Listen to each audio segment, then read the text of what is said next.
Okay, so I was in the pub having a drink with a good friend of mine, and we were just chatting about business and life, kids, marriage, like just catching up, really. Really, really good conversations. And he asked me one question. He was like, "Why do you do what you do? You know, why do you do it? Why don't you just manage your own properties and build your own portfolio?" And I said, "I absolutely love what I do." And he said, "There's mega value in that. Like mega value in that. You know, the fact you love what you do. Quite rare to hear that." And when he said it, I was like, "It is actually. You know, most people just go to do a job, like come home and then carry on. But I genuinely mean it. I love what I do. I never intended on starting a training school. That was never my intention. But let me tell you how it all came about. So stay tuned.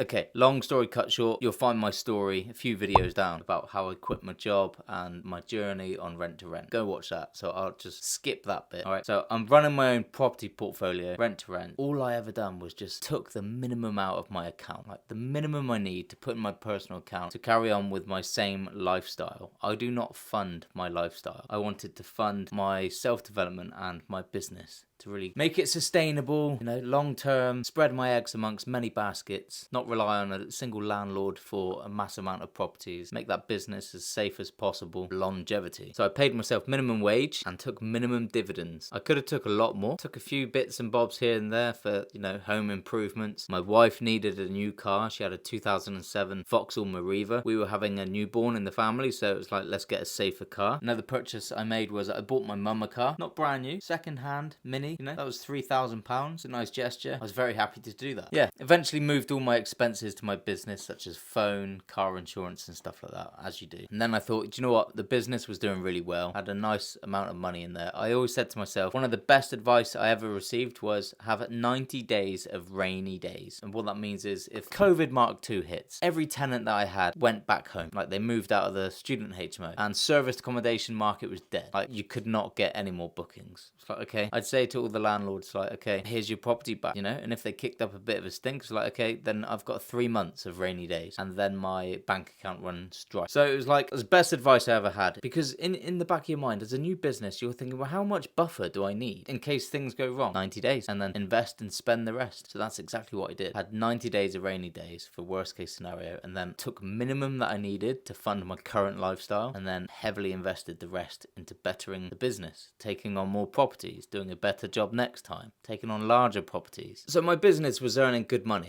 turning over hundreds of thousands of pounds, but as a rent-to-rent business, and you'll see that all over Facebook, like, I own a multi-six-figure business, like, that's the turnover. Like, fair play, you've built a massive business that's turning over hundreds of thousands of pounds, as was I, but the profit was about £7,000 to £10,000 per month, which is still a very nice number, but most of that just sat in my account. So anyway, I had HMOs, I had serviced accommodations, business was going really well. I kind of fell into coaching. Like, long story cut short, I won't go into it too much detail, but fell into coaching. Actually, it landed on my lap, presented an opportunity that excited me, so I took it on. And an old school friend actually called me up and wanted to join my program. So I was really excited to help her get on the same journey that I just went through. So that was really exciting. Then I put on a live 3-day course on Facebook, and quite a few people joined, and a woman called Jess joined, and she was sold on my program. She called me up and she was so excited to join, and it just ignites a huge fire in you that you really want to get this person the result. Anyway, fast forward to now, I think Jess is on 5 or 6 rent-to-rent HMOs, doing very well. But I'll never forget the day she got it. I literally answered the phone, I put it to my ear, and it was just screams belching out, like, literally pulled the phone away from my ear. But that buzz from her getting it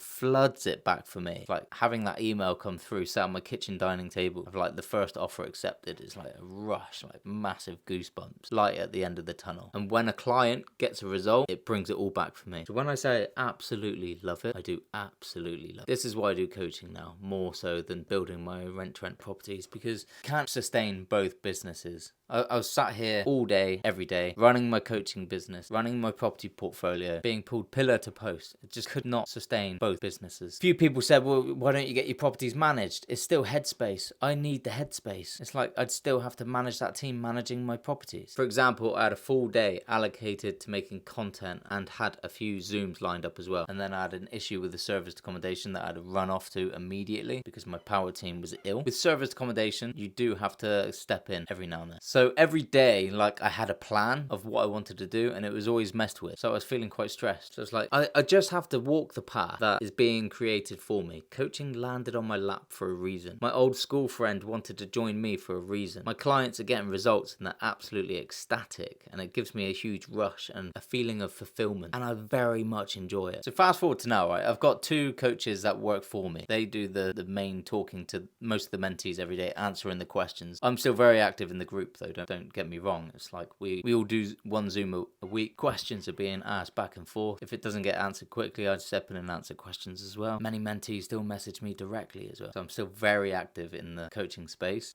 I just had to stop building my own rent-to-rent portfolio. That's where it came to. Which was sad, you know? It was sad. I handed a few properties back last year and I didn't even try to renew the contract. And I thought to myself, all that work that I did to get these properties, like all those phone calls. And I just kept reminding myself, like, my path, my journey has not stopped. It's just leveling up. Change direction and leveling up. So every time a mentee now gets a deal and they call me up or send me a picture or send me a message, like a voice note, some of the voice notes are absolutely brilliant. Also, as I say, I know it only went live on Monday and they said it can take 4 or 5 days to get across all websites and stuff, but I'm just getting nervous, man. I know it's only been a couple of days and that's me, but I just want that first booking just so that I know it works and it starts. Do you know what I mean? Is there anything that I need to do or...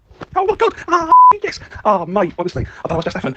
I'm bouncing off the walls. Bear with me. I'll send you a screenshot. Oh my word.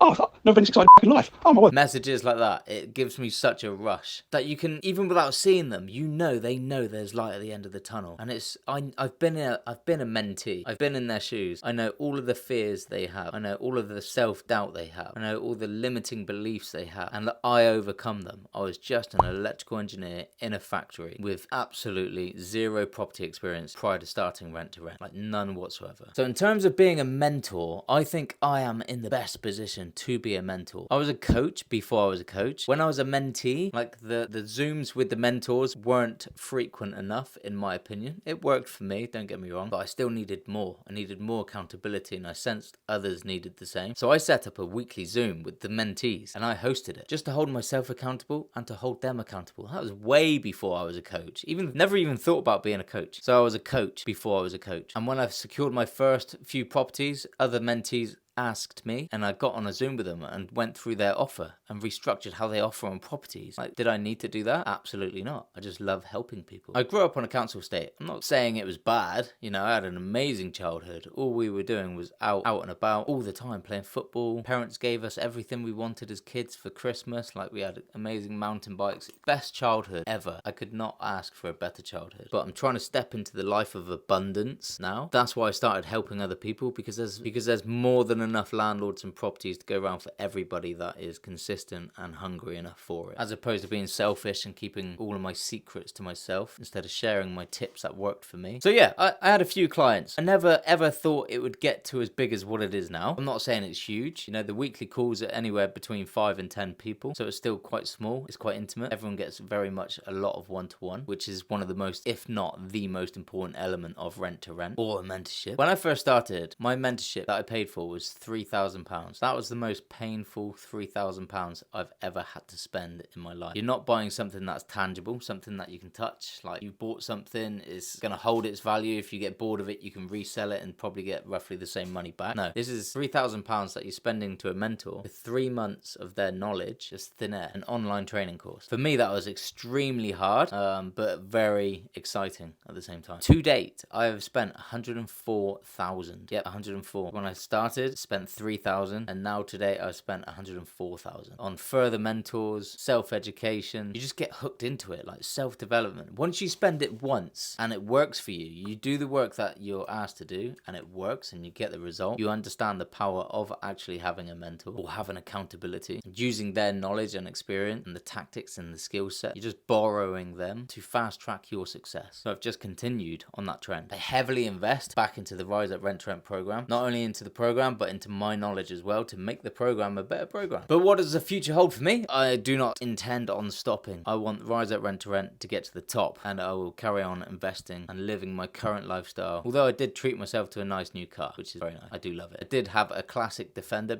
way before I started Rent to Rent, and I never intended on selling that. So I've always been a fan of the Defenders. As soon as I could afford one, I was like, yeah, I'm getting a Defender. So apart from my current lifestyle, I have treated myself to a nice car. Because I said to myself, if you can afford it and you want it, why not? Get it. You only live once. We're not here for long. Might as well enjoy it. It's all about trying to step into that abundance mindset. Like, I've got a nephew who treasures his toys so much that they're all special and he doesn't play with them. But you're only a kid once, mate. This is what I've said to him. You're only a kid once. You're going to grow up kind of regretting you didn't bash those toys together and smash the cars and chuck them, and, you know, fair play, each to their own. But yeah, life of abundance. There are properties everywhere. There are landlords everywhere. Money is flowing everywhere. When you're in business, you're like, when's the next payday? But if you're valuable to the marketplace and you can deliver value to people, then the money will flow. Landlords will accept your offers. You will manage their properties and you will make profit. You'll deliver an amazing service and then they will refer you to their friend. But yeah, just thought I'd jump on here. Just mind dump after that conversation with a mate in the pub last night is, you know, I absolutely love it. And he said, you should do a bit of content on it. So he's right. Get it out there. Why do I do coaching? Because I love to see the face of a mentee and you can see exactly how they're feeling. Their eyes are glancing up, beaming smile. They just know their future is going to be a lot brighter than it currently is. And it floods it all back for me. And it's like, job done. Now you're well and truly on your way. And I get goosebumps every time. And that feeling will never die. And I will do it for hundreds and hundreds of people further until I can no longer do it. Cool. See you guys on the next one. Make sure you're hitting that like, subscribe. Like, do it like now. Turn that phone that way. Just press the like. I appreciate